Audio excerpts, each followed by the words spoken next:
erasure. What if the first president was not the man on the dollar bill, and the truth was deliberately compressed into a footnote so small that generations never saw it?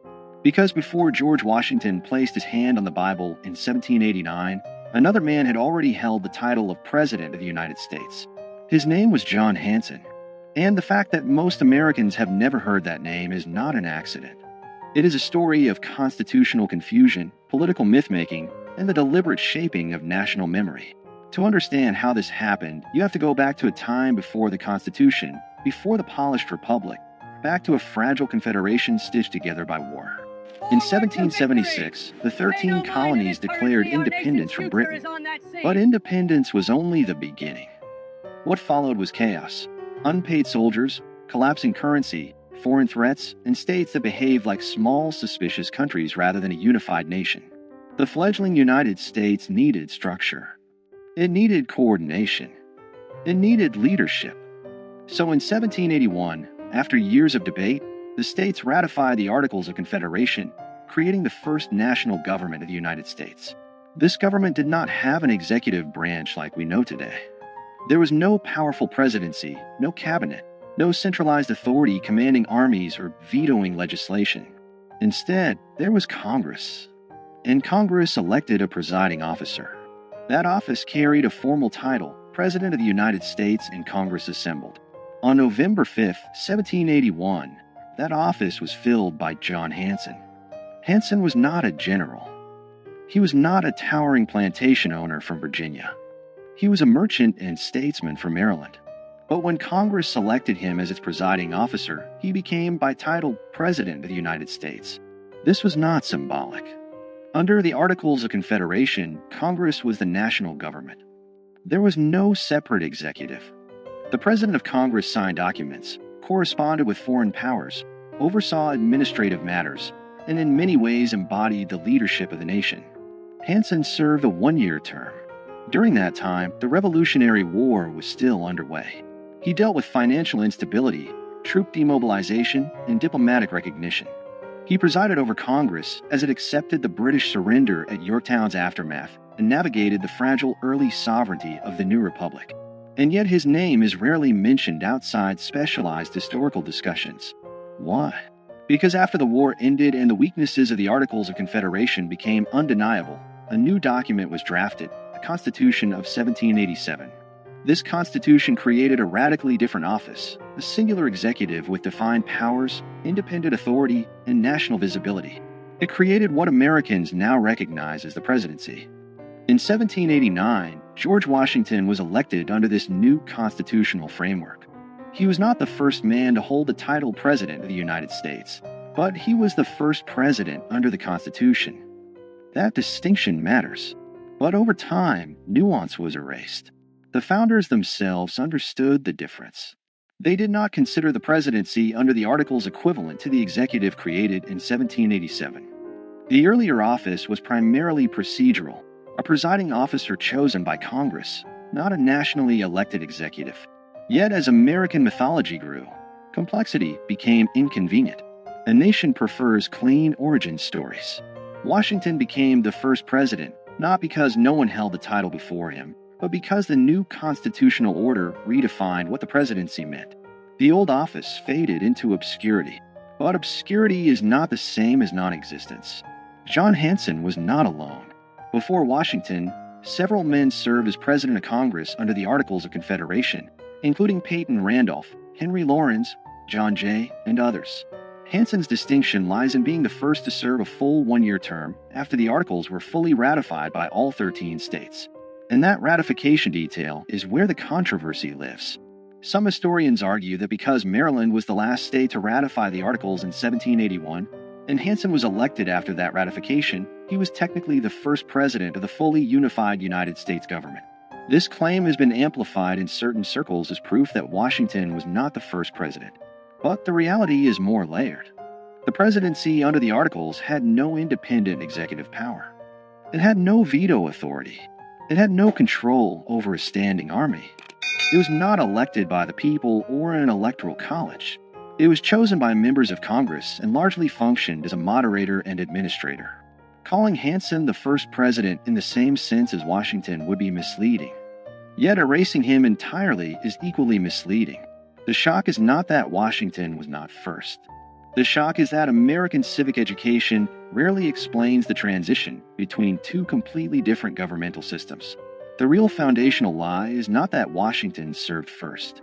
It is that the story of American leadership begins neatly in 1789. It does not. It begins in confusion, experiment, and fragility. During Hanson's presidency, Congress established Thanksgiving as a national day of observance in 1782. It adopted the Great Seal of the United States. It managed foreign affairs and struggled to pay soldiers. It dealt with mutinies and financial crisis. These were not ceremonial tasks. They were existential. Yet when the Constitution replaced the Articles, the previous system was treated almost like a draft that never counted. The national memory pivoted hard toward the stronger executive model, and the earlier presidents of Congress became historical footnotes. Why would a nation simplify its own origin? Because power shapes narrative. The Constitution was framed as a corrective to weakness. Federalists argue that the Articles created a government too feeble to survive. By elevating Washington as the first president, the new system symbolically reset the clock. It framed 1789 as year one. The earlier period became a prelude rather than a beginning. This was not necessarily a malicious conspiracy. It was nation-building through storytelling. But storytelling always chooses emphasis. And when emphasis becomes repetition, repetition becomes truth. Over time, monuments, textbooks, and civic rituals reinforce the narrative. Washington was father of his country. He set precedents. He defined the executive branch. He stepped down voluntarily, shaping democratic norms. All of that is true. But what disappeared in the retelling was the messy prologue. The presidency did not emerge fully formed. It evolved. Under the Articles of Confederation, the central government had no power to tax. It could not compel states to provide troops or funds. Economic instability led to unrest like Shays' Rebellion in 1786–87. These crises exposed structural weaknesses. The Constitutional Convention of 1787 was not simply an upgrade, it was a reinvention. The executive office, created in Article 2 of the Constitution, bore little resemblance to the presiding officer of Congress under the Articles. Washington's presidency represented a new experiment entirely. But here is where document shock enters the story. The Articles of Confederation explicitly use the title President of the United States in Congress assembled. That phrase is preserved in historical records. It is not folklore. It is written law. That means technically that someone held the title before Washington. The shock is not fabricated. It is documented. The question is not whether Hanson held the title. He did. The question is whether holding that title made him equivalent to the constitutional presidency Americans celebrate. It did not. But the refusal to explain that difference clearly has fueled decades of confusion, and in some cases, deliberate myth-making. In the 20th century, certain advocacy groups and state historians promoted Hanson as the real first president, sometimes to elevate regional pride or challenge federal narratives. Statues were erected. Claims were printed in pamphlets. The nuance disappeared again, this time in the opposite direction. History swung from erasure to exaggeration. The truth lives in the middle. Washington was the first president under the United States Constitution. Hanson was the first president of Congress after full ratification of the Articles of Confederation. Both statements are accurate, but only one made it into national memory. This selective remembering reveals something deeper about American identity. The country prefers strong beginnings. It prefers heroic founders over experimental committees. It prefers marble certainty over procedural evolution. And so the fragile Confederation years are compressed into a blur between 1776 and 1789. That compression has consequences. When citizens believe their institutions sprang into existence fully formed, they misunderstand how governments evolve. They lose sight of how constitutional design responds to crisis. They forget that American democracy was not inevitable. It was negotiated, revised, and sometimes nearly abandoned. John Hanson's obscurity is not a scandal in the sense of conspiracy. It is a symptom of how nations curate memory. But in a broader sense, it does change everything. Because if the first chapter of the presidency has been simplified, what else has been streamlined for comfort? What other transitions have been flattened into clean narratives? The early republic was unstable. The Articles government was weak by design. Many Americans feared centralized authority after living under British rule. The pendulum swung towards state sovereignty and then swung back when that model proved insufficient.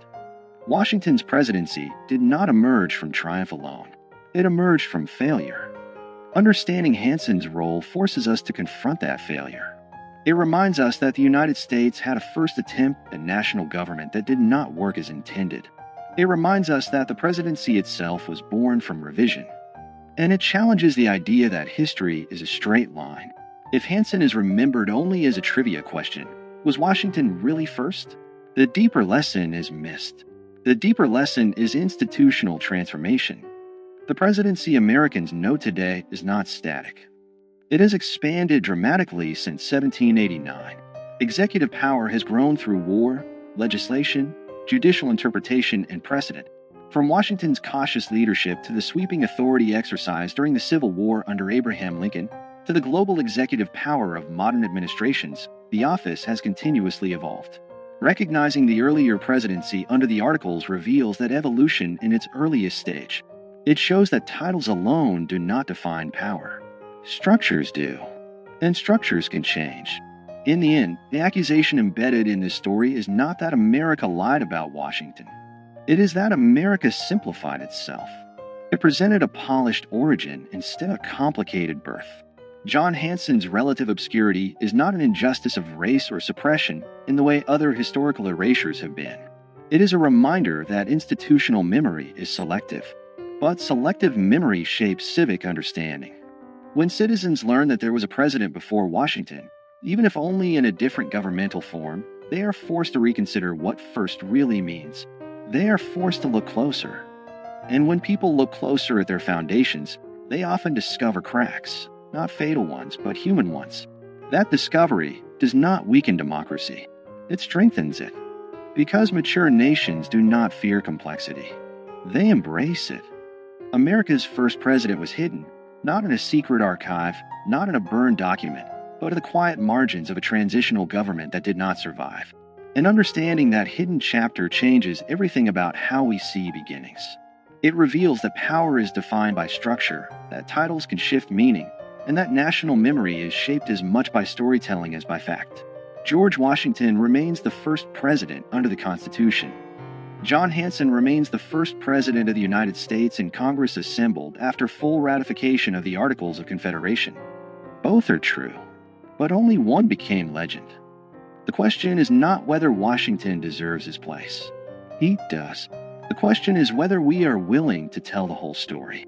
Because the moment we admit that the presidency had an earlier form, weaker, different, experimental, we acknowledge that America itself was once uncertain, unfinished, and fragile. And that realization changes everything. It reminds us that the nation was built not only by giants carved in stone, but also by administrators whose names faded when the structure they served was replaced. History does not always erase with fire. Sometimes it erases with simplification. And sometimes the most powerful revelations are not about scandal, but about structure.